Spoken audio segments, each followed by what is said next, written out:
que el Cristo resucitado siempre sea una realidad en nosotros.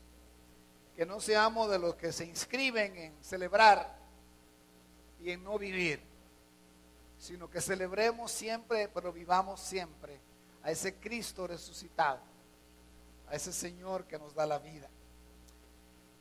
En el día de hoy quiero que tengamos una reflexión en preparación para la cena, y voy a estar tomando dos libros escritos por el mismo autor, el libro de Lucas y el libro de los Hechos. Si ustedes leen a principio de Hechos, se dan cuenta que es el mismo autor del libro de Lucas, así que Lucas escribe ambos libros. Y lo que me inspiró a compartir esto es una pequeña declaración. Si van conmigo, no hay proyección. Si van conmigo a Hechos capítulo 1, mientras oraba y tratando de descansar un poco esta semana, y me preguntaba qué voy a compartir el domingo. Normalmente hablamos de la resurrección, hablamos siempre algo que tiene que ver con Jesús en estos días. Entonces, vino a mí esta pregunta que hacen dos personajes interesantes en el libro, que está en el versículo 10 de Hechos 1, versículo 11, dice: Galileos, ¿qué hacen aquí mirando al cielo? Esa pregunta, ¿qué es lo que están haciendo mirando al cielo? Entonces, de ahí comenzó el Espíritu a inquietarme y entonces a investigar, a leer Hechos, Lucas, y voy a compartir una pequeña reflexión sobre esto. Si nosotros estudiamos las Escrituras conscientemente, de manera muy consciente de lo que estamos haciendo, casi siempre vamos a encontrar, especialmente en el Nuevo Testamento, de que los evangelistas, los apóstoles que escriben las cartas, el mismo Jesús siempre hablaba apuntando hacia el reino de Dios. Normalmente el evangelio es el anuncio del reino, el anuncio del reino. Ya cuando el reino está, entonces hablan de la virtud del reino, de cómo debemos vivir en el reino. Y como Él se va y el reino no se establece, entonces Jesús se dice: me voy porque tengo que regresar a establecer mi reino. Así que el reino aparece mucho en el Nuevo Testamento. En el Antiguo se prefigura, se anticipa ese reino. Ahora, esa buena noticia del reino de Dios se encarna en Jesucristo. Jesús es el Rey, Jesús es el representante del reino de Dios. Ahora, la iglesia es la agencia de ese reino. Es como la embajadora de ese reino.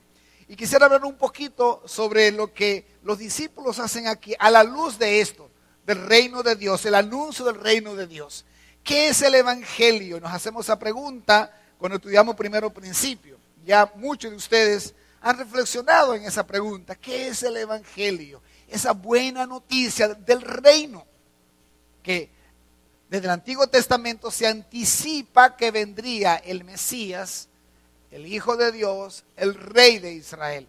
Entonces ese anticipo tiene que ver con Cristo, quien primero se encarna, y de eso hemos hablado en otro momento, crece en Palestina con sus hermanos, crece allí con su familia, pero luego, llegado el momento oportuno, Él decide caminar hacia la cruz, encaminarse hacia la cruz. Entonces muere en la cruz del Calvario. Y todos sabemos que sin la muerte no hay remisión de pecado, porque tenía que morir, tenía que derramarse sangre de un inocente, de un cordero en este caso.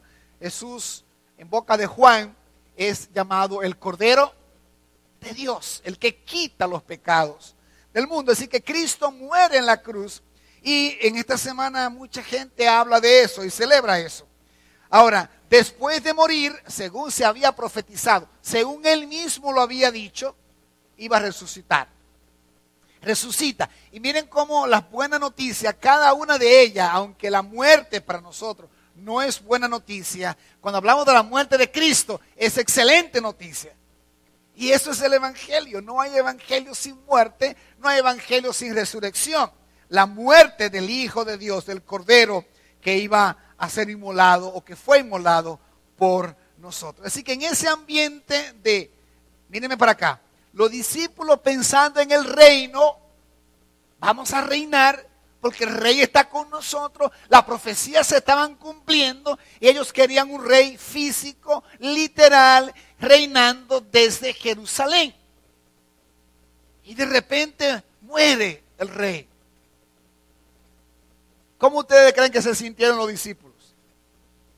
Si ustedes leen, y el año pasado le tocamos el pasaje de Lucas 24, el camino de Emaús, ¿recuerdan? Estos dos chicos, que evidentemente no eran de los apóstoles, pero eran quizás de los 120 que estaban muy cerca de Jesús y que aparecen en Hechos antes de la venida del Pentecostés. Ellos iban hablando desanimados, totalmente desmoralizados. Ha muerto el rey, se acabó el reino.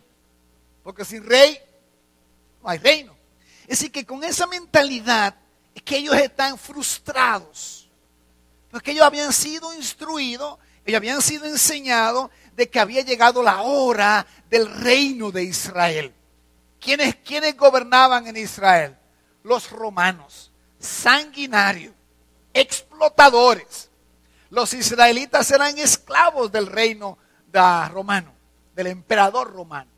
Es decir, que ellos querían zafársele, querían salirse de ese malvado reinado que había en la tierra. Entonces, cuando llegamos a Hechos, capítulo 1, encontramos entonces a los discípulos y van conmigo al versículo 6. Entonces, los que estaban reunidos con él le preguntaron: Señor, ¿es ahora cuando vas a establecer el reino a Israel? ¿Pueden ver la pregunta? ¿Pueden ver el valor que tiene esa pregunta? ¿Por qué? Porque Jesús murió, ellos estaban totalmente destruidos, pero Jesús se resucitó. Se le aparece, les acompaña por 40 días. Entonces ellos dicen: ahora sí, al fin. Y miren cómo Jesús está hablando con ellos. Entonces ellos le preguntan: ¿y es ahora? ¿Es ahora que vas a establecer el reino a Israel? Entonces dice el versículo que sigue. Les contestó Jesús. Perdón, el 7. No les toca a ustedes conocer la hora ni el momento determinados por la autoridad misma del Padre. Le tiró como 5 cubos de agua fría. En otra palabra, le dio un boche. No le toca a ustedes, que es lo que tanto preguntan. A ustedes no les toca saber eso. Es a mi Padre. Es Él que sabe. Entonces Jesús, y aquí viene, quiero que me estén siguiendo por favor. Aquí viene la gran declaración del libro de los Hechos.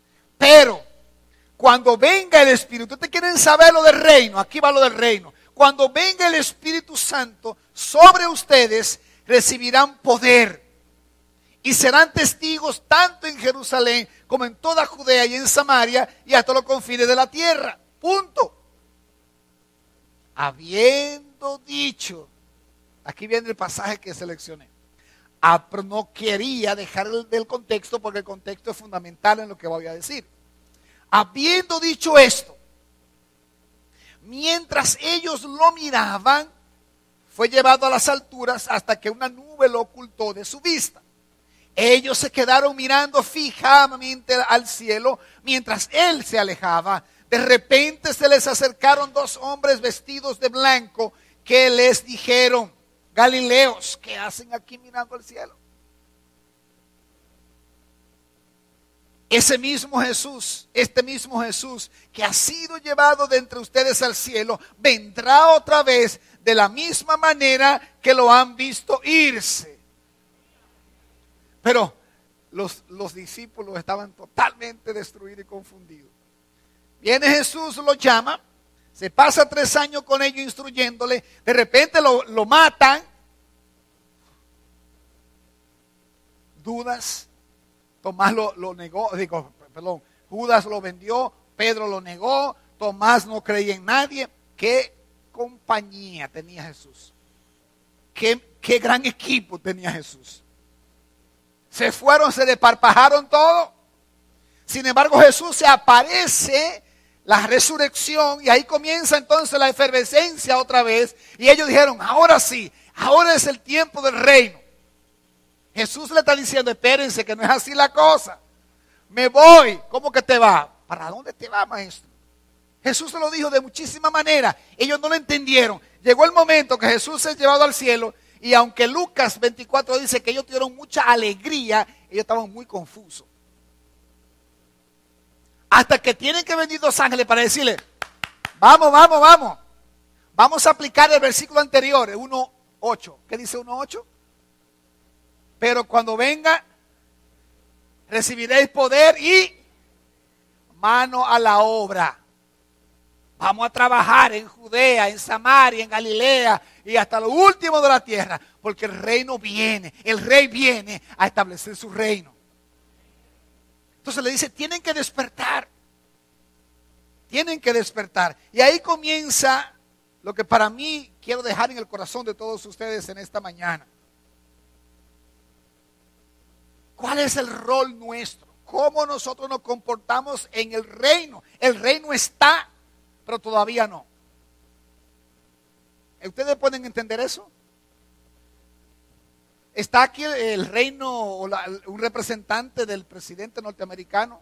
Bueno, vamos a cambiar de país. Un representante del presidente panameño. Aquí hay una embajada panameña. Es un representante. ¿Sabe lo que es la iglesia? La representante del reino de los cielos. Del reino de Dios. El rey está en el cielo, como el presidente de Panamá está en Panamá. Y la iglesia es la representante de ese rey y de ese reino. ¿Dicen amén, hermano? Entonces ahí es que viene lo lindo. Ahí es que nosotros tenemos que actuar conforme a lo que el rey dice que hay que hacer.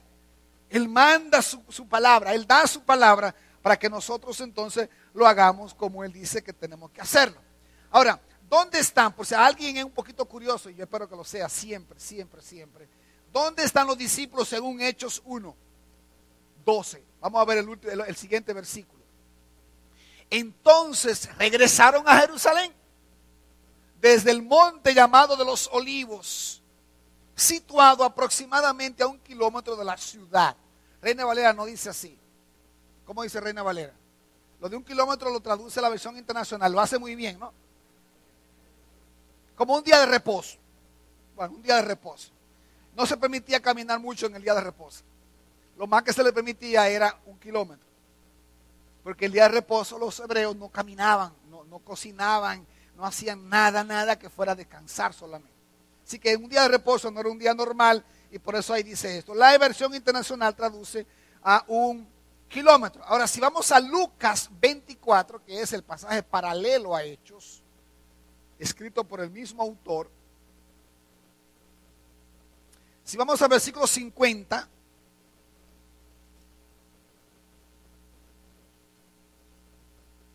¿ya lo tienen?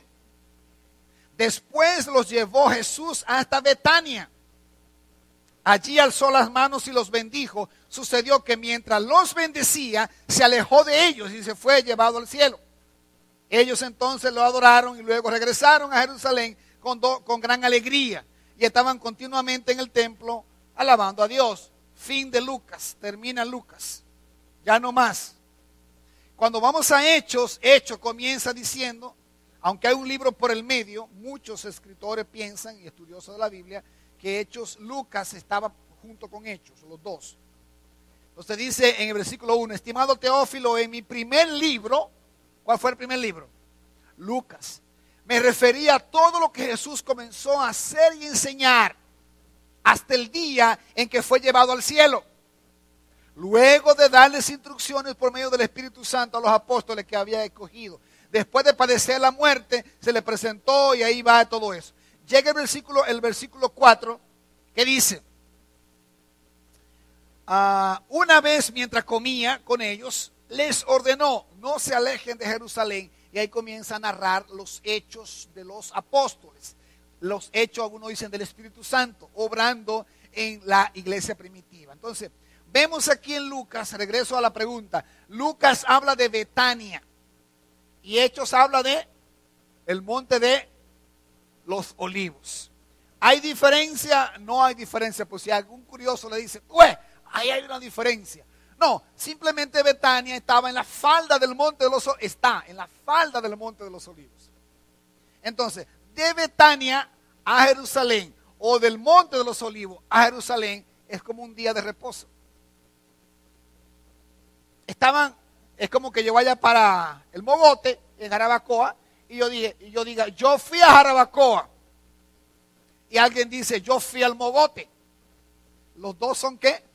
Verdaderos. No está nadie mintiendo. Nadie está engañando al otro. Simplemente el Mogote está en Jarabacoa. No, pero yo fui a ver, ¿quién es de Jarabacoa? Palo Alto, no sé qué. Una comunidad que está en la falda del Mogote. Ahí abajo, yo me recuerdo porque yo viví en Jarabacoa y fui al Mogote cuando era un poquito más joven. Y eso nos tomó un día entero subir. Entonces, ahí en la falda del Mogote hay una comunidad. Unos campesinos viven ahí. Entonces es lo mismo, así que no hay contradicción. Lo que sí hay un poquito de énfasis diferente, y voy a partir de Lucas, es que Lucas en su primer libro lo que le interesa es simplemente que vean lo que pasó y en Hechos vean lo que tienen que pasar, lo que tienen que hacer. En Lucas dice que ellos se alegraron y regresaron a Jerusalén, contentos. Porque Jesús le dijo, no se vayan de Jerusalén, no se aparten de la ciudad hasta que venga el Espíritu Santo.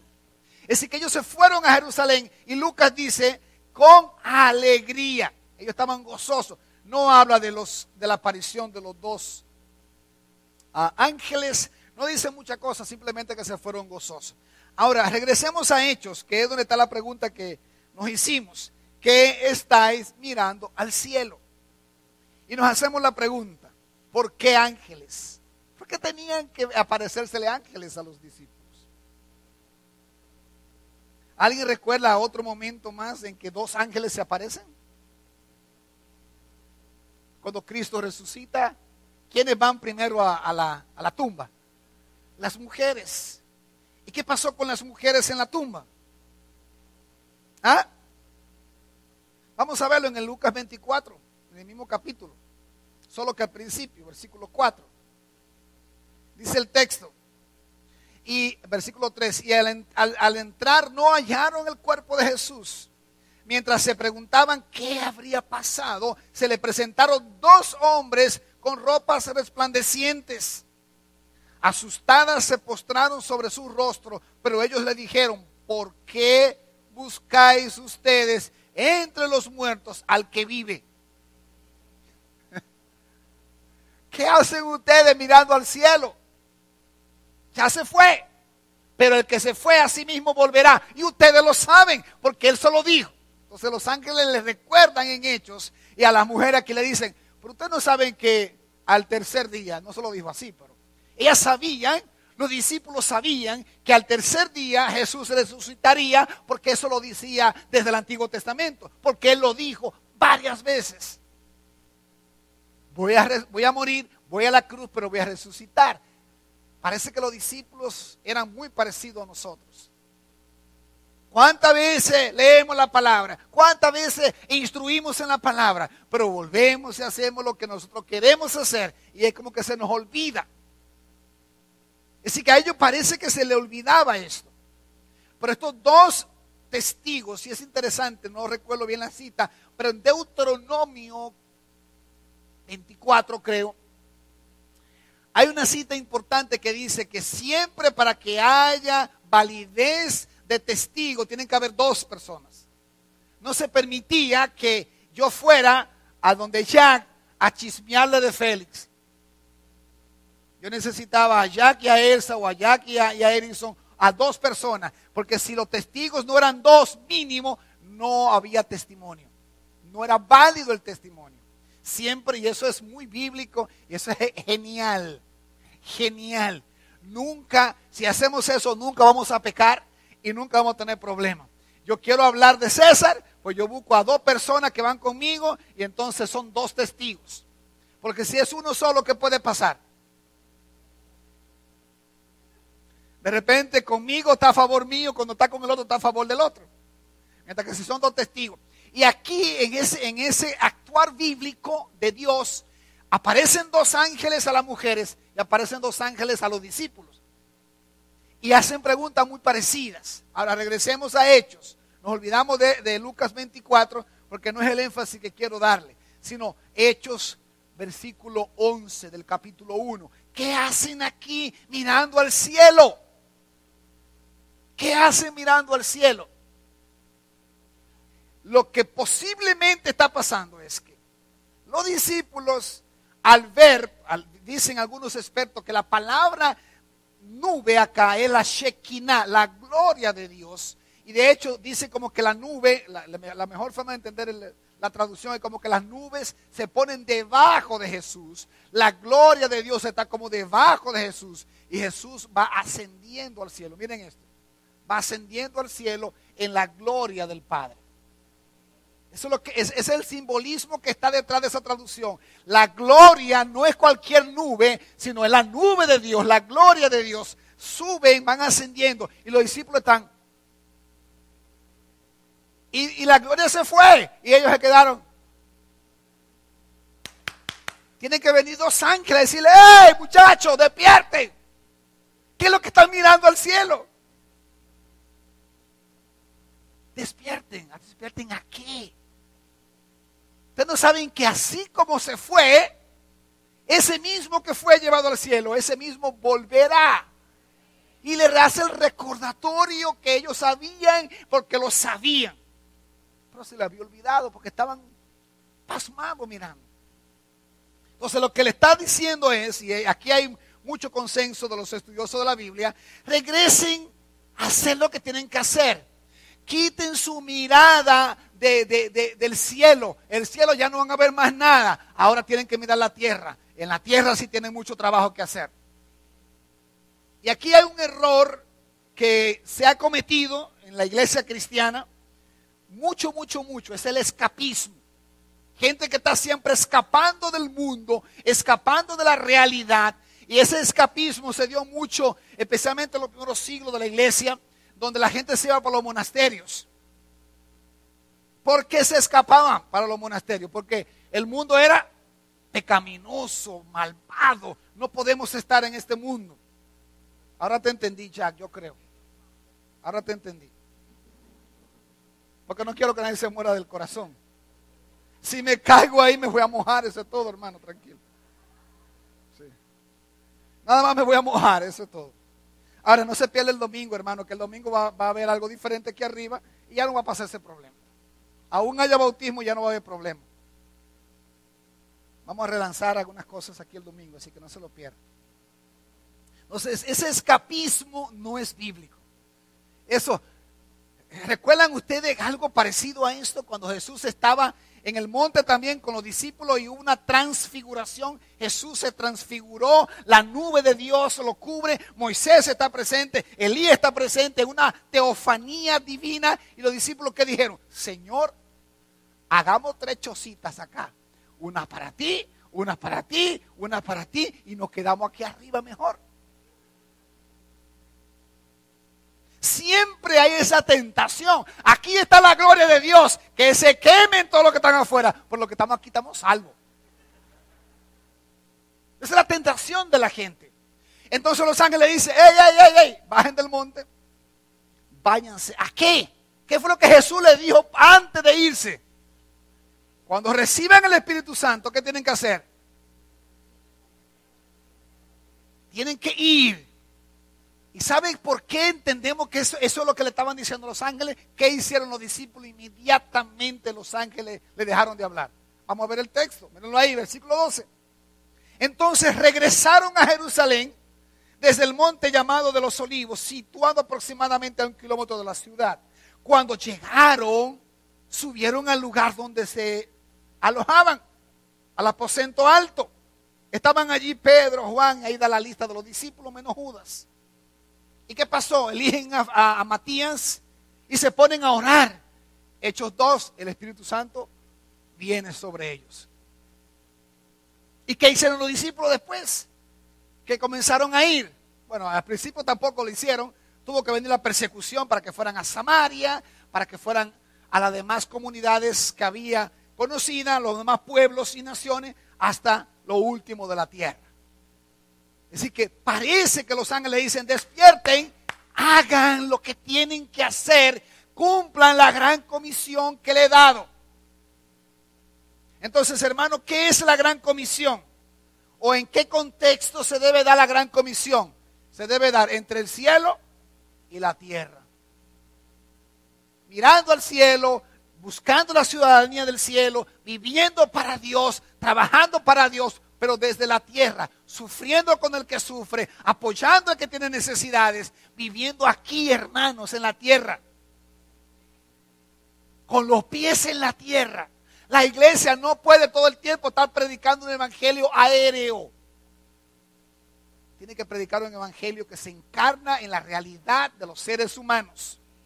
En el caso nuestro de los dominicanos, tenemos que vivir el evangelio como en la realidad nuestra acá. ¿Cómo soy un representante de Cristo en Los Minas, en Los Alcarrizos, en Los Kilómetros y en Avenida Venezuela, Colombia, ¿cómo se llama por allá? En Ciudad Real. Eso yo creo que estamos cubriendo cerca de ¿dónde? De Bonao. Eso dice uno que vive allá, ¿eh? Si cubrimos todo el perímetro, ¿cómo lo vivimos, hermanos? ¿Cómo respondemos sin quedarnos nada más extasiados mirando la majestuosidad de Dios? Él es el Señor, Él está en la diestra del Padre, pero ¿cómo lo vivimos? Y quiero llevarlo a una cita más, a 2 o 3 citas más. Una está en el mismo libro de los Hechos. Interesantísimo esto, me gusta esta parte acá.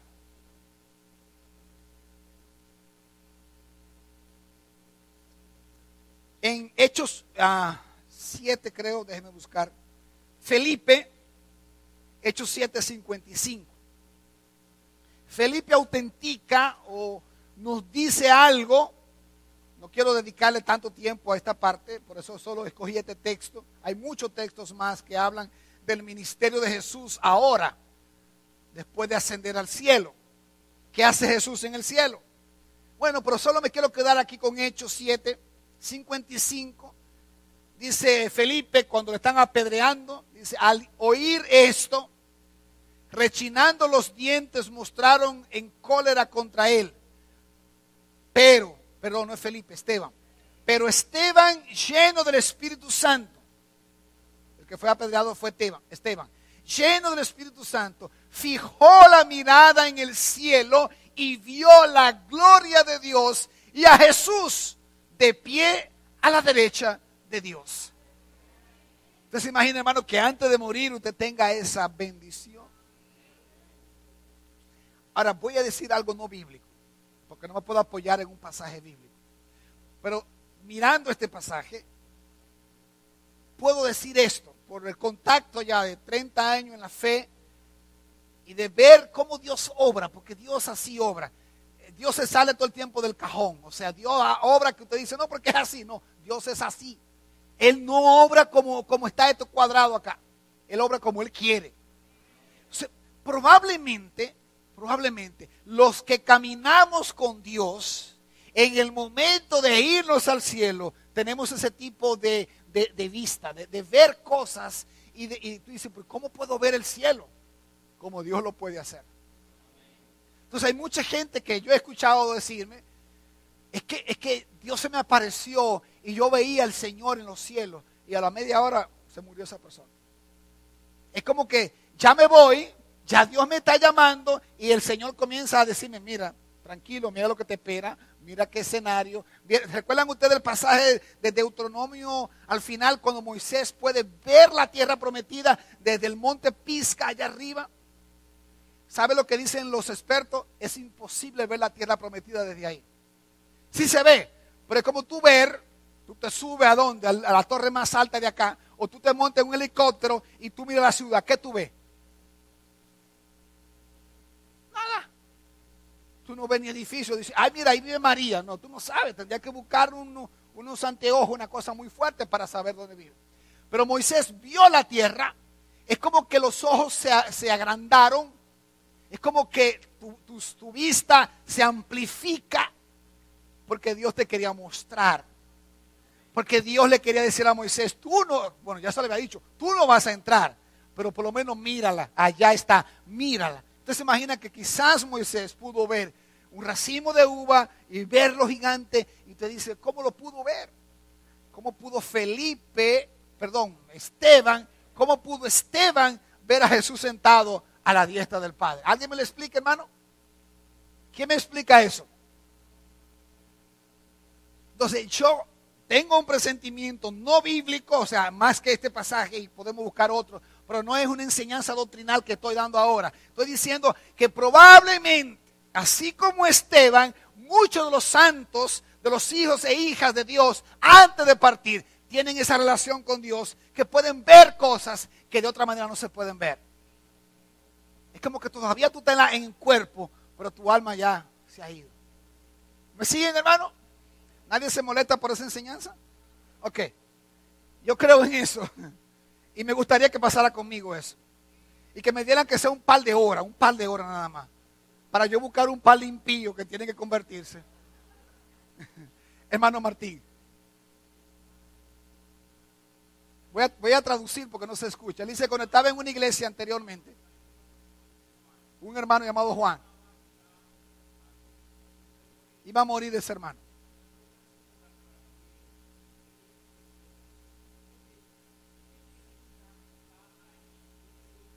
Amén. Sí. Este hermano decía antes de morir a su esposa, mira qué bella gente, qué gente linda que está ahí, yo me voy con ellos. Vestidos de blanco. Y se fue. Qué lindo es. Ahora eso no pasa con todo el mundo. ¿Por qué? ¿Por qué no pasa con todo el mundo? Porque otros van para el infierno y si les muestran el infierno se muere más rápido.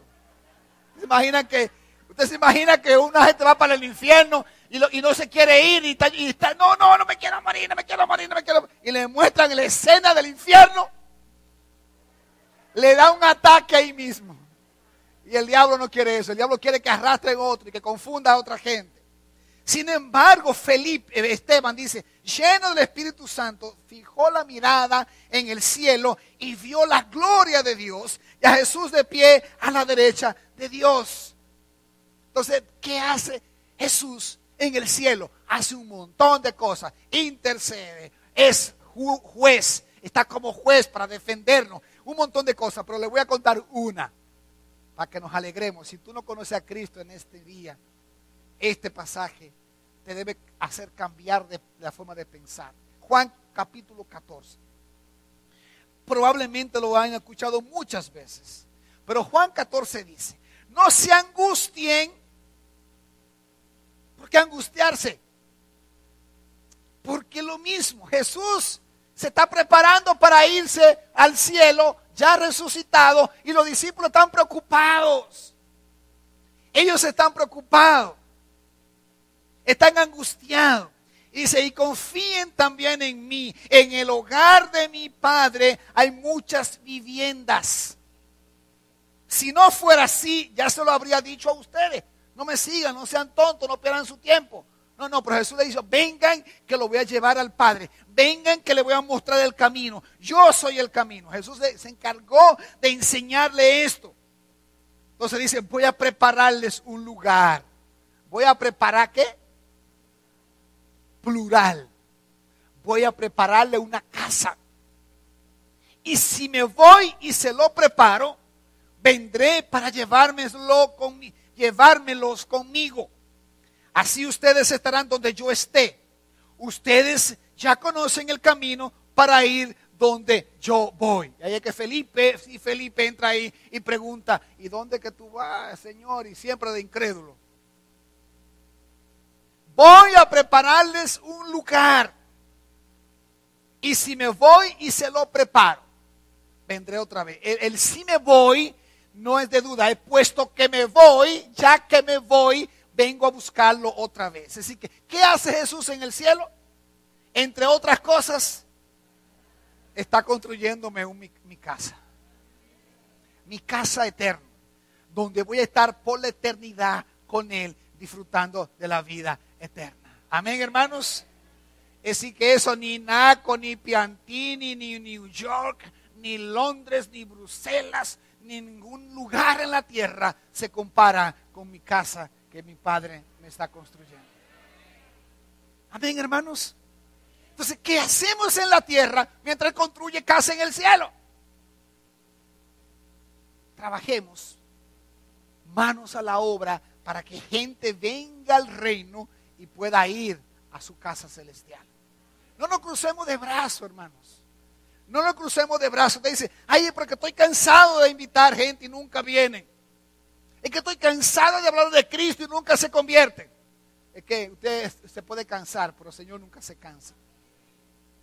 Es que no es usted. Usted es el mensajero, el rey es Él. Él decide cuándo va a obrar, pero tú eres el mensajero. Así que hagamos eso, hermano.